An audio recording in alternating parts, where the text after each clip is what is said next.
Parents అందరూ అప్పుడప్పుడు నైటీలు కాకుండా డ్రెస్సులు వేసుకొని కూడా అలవాటు చేసుకోవాలి. ఎందుకంటే ఇంట్లో ఉంటాం కదా అని చెప్పి ఎప్పుడు పాయింట్లు టీషర్ట్లు వేసుకొని తిరుగుతూ ఉంటాం.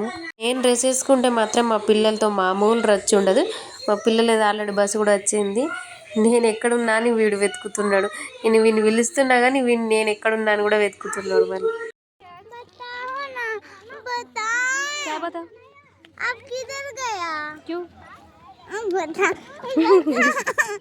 నేను డ్రెస్ వేసుకున్నప్పుడల్లా మా పిల్లలతో ఇదే గొడవ ఉంటుంది. ఎందుకంటే నేను ఎప్పుడో ఒకసారి నైటీలు కాకుండా ఈ డ్రెస్సులు వేసుకుంటా కదా, నేను వీళ్ళని విడిచిపెట్టి నేను ఎక్కడికో వెళ్ళినా అని వీళ్ళు ఫీల్ అయిపోతారు.